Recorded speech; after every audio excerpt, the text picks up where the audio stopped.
Hi guys, ngayon naman ay tuturuan ko kayo paano itago ang videos nyo sa YouTube. So ang una nyong gagawin ay i-click natin yung YouTube Studio. Tapos naman i-click natin yung bandang sa taas na parang lapis yan. Pindutin nyo na lang ang arrow. Tapos click naman natin yung visibility, tapos yan public, click natin yan, tapos yung click natin yung private yan. Tapos balik tayo, tapos click natin yung save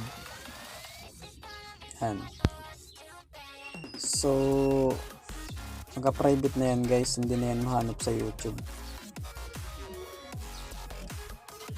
So susubukan naman natin kung andun pa ba siya sa YouTube o wala. So si-search natin siya. Search natin yung title ng YouTube. Anong title ng video ko? Andun pa. Wala.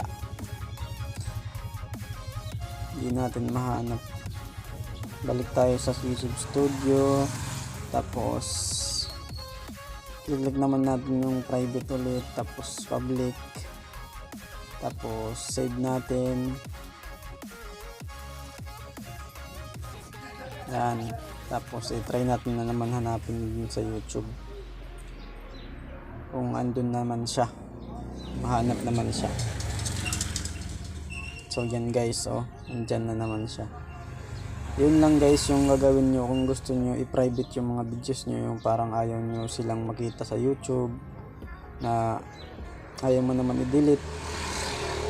Yun yung gawin nyo guys, i-private nyo na lang.